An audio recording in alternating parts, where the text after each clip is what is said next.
But at that very moment the princess came in. There was a look of horror on her face when she saw them alone, and their disturbed faces. Levin bowed to her and said nothing. Kitty did not speak or lift her eyes. "Thank God she has refused him," thought the mother, and her face lighted up with the habitual smile with which he greeted her guests on Thursdays. She sat down and began questioning Levin about his life in the country. He sat down again, waiting for other visitors to arrive, in order to retreat unnoticed.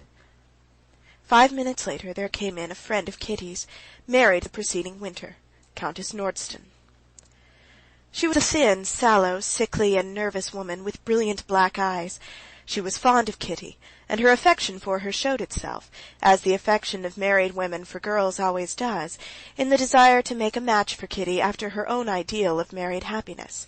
She wanted her to marry Vronsky. Levin she had often met at the Shtcherbatskys' early in the winter, and she had always disliked him.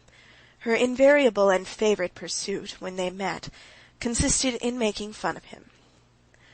"I do like it when he looks down at me from the height of his grandeur, or breaks off his learned conversation with me because I'm a fool, or is condescending to me. I like that so, to see him condescending. I'm so glad he can't bear me," she used to say of him. She was right, for Levin actually could not bear her, and despised her for what she was proud of, and regarded as a fine characteristic her nervousness, her delicate contempt and indifference for everything coarse and earthly. The Countess Nordston and Levin got into that relation with one another, not seldom seen in society, when two persons, who remain externally on friendly terms, despise each other to such a degree that they cannot even take each other seriously, and cannot even be offended by each other. The Countess Nordston pounced upon Levin at once. "Ah, Konstantin Dmitrievitch, so you've come back to our corrupt Babylon," she said, giving him her tiny yellow hand, and recalling what he had chanced to say early in the winter, that Moscow was a Babylon. "Come, is Babylon reformed, or have you degenerated?" she added, glancing with a simper at Kitty. "It's very flattering for me, Countess, that you remember my words so well," responded Levin, who had succeeded in recovering his composure, and at once, from habit, dropped into his tone of joking hostility to the Countess Nordston. "They must certainly make a great impression on you." "Oh, I should think so. I always note them all down. Well, Kitty, have you been skating again?" And she began talking to Kitty. Awkward as it was for Levin to withdraw now, it would still have been easier for him to perpetrate this awkwardness than to remain all the evening and see Kitty, who glanced at him now and then, and avoided his eyes. He was on the point of getting up when the princess, noticing that he was silent, addressed him. "Shall you be long in Moscow? You're busy with the district council, though, aren't you, and can't be away for long?" "No, Princess, I am no longer a member of the council," he said. "I've come up for a few days." "There's something the matter with him," thought Countess Nordston, glancing at his stern, serious face. "He isn't in his old argumentative mood. But I'll draw him out. I do love making a fool of him before Kitty, and I'll do it." "Konstantin Dmitrievitch," she said to him, "do explain to me, please, what's the meaning of it? You know all about such things. At home in our village of Kaluga, all the peasants and all the women have drunk up all they possessed, and now they can't pay us any rent. What's the meaning of that? You always praise the peasants so." At that instant another lady came into the room, and Levin got up. "Excuse me, Countess, but I really know nothing about it, and I can't tell you anything," he said, and looked round at the officer who came in behind the lady. That must be Vronsky, thought Levin, and to be sure of it, glanced at Kitty. She had already had time to look at Vronsky, and looked round at Levin. And simply from the look in her eyes that grew unconsciously brighter, Levin knew she loved that man, knew it as surely as if she had told him so in words. But what sort of a man was he? Now, whether for good or ill, Levin could not choose but remain.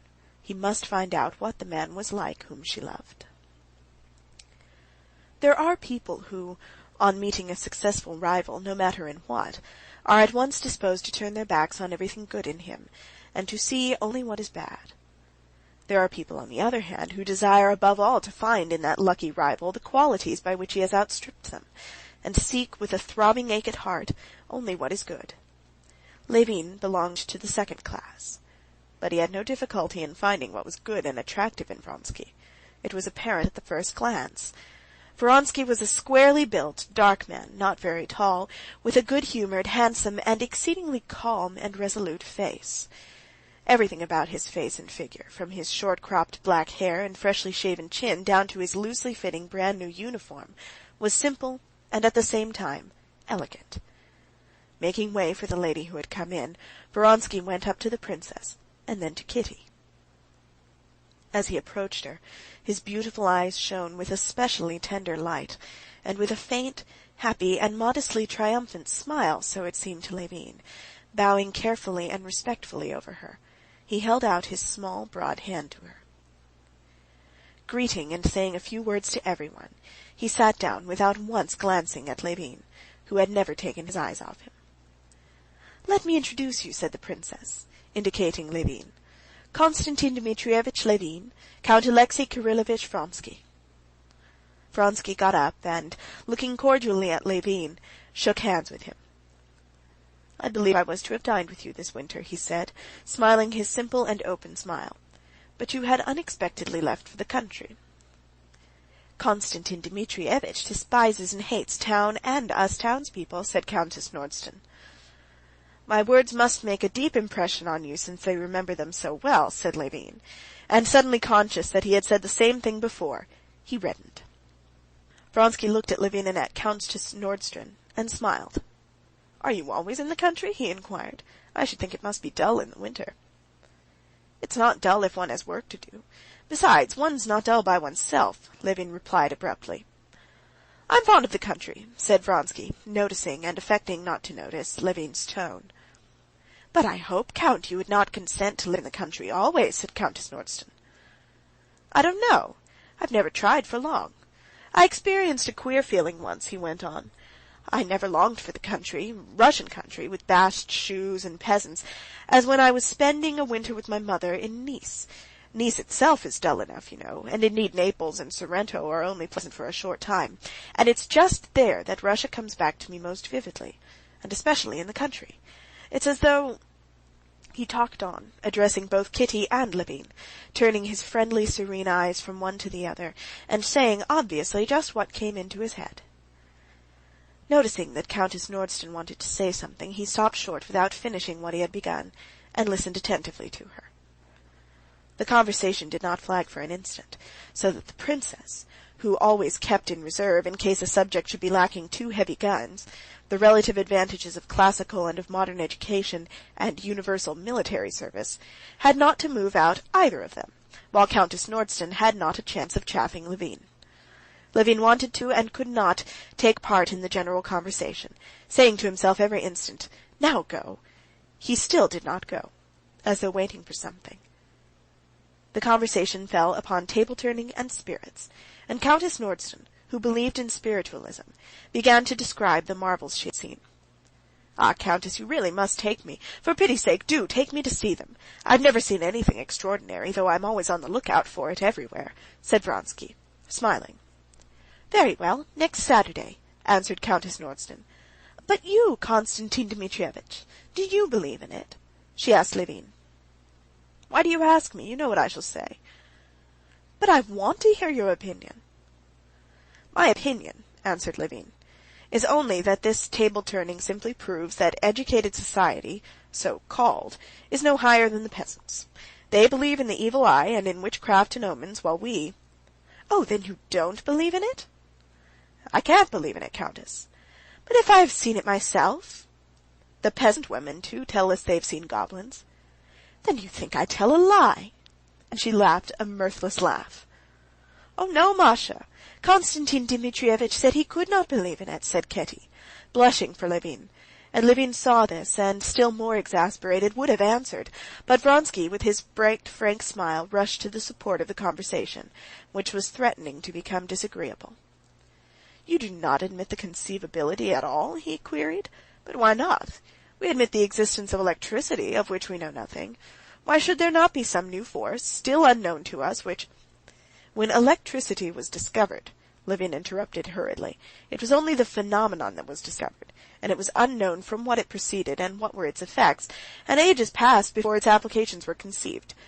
But the spiritualists had begun with tables writing for them and spirits appearing to them, and have only later started saying that it is an unknown force. Vronsky listened attentively to Levin, as he always did listen, obviously interested in his words.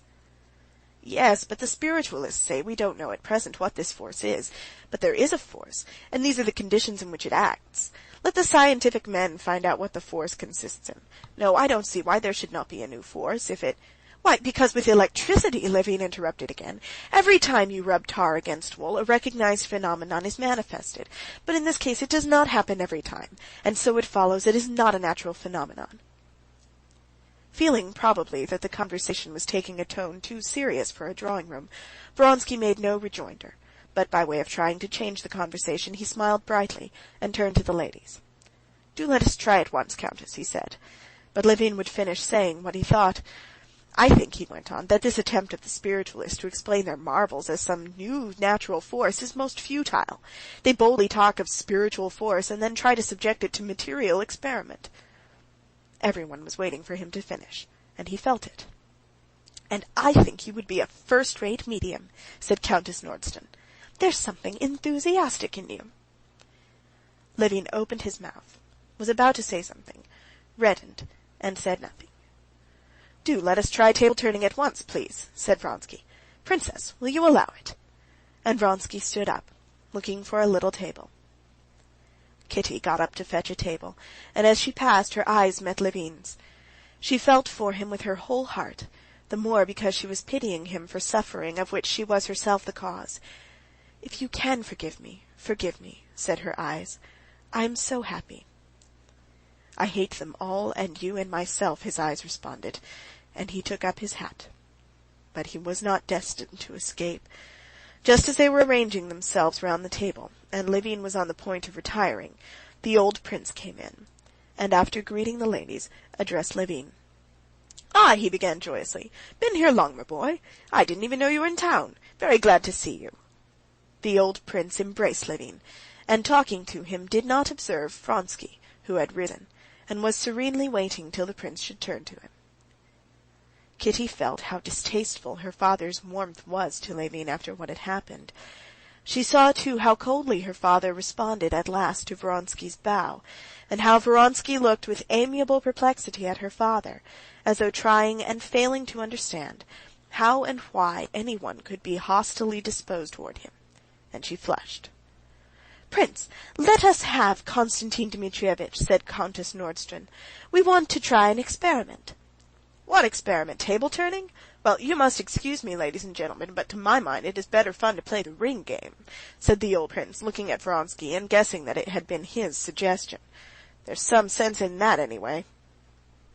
Vronsky looked wonderingly at the prince with his resolute eyes, and with a faint smile began immediately talking to Countess Nordston of the great ball that was to come off next week.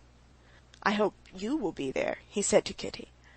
As soon as the old prince turned away from him, Levin went out unnoticed, and the last impression he carried away with him of that evening was the smiling, happy face of Kitty, answering Vronsky's inquiry about the ball.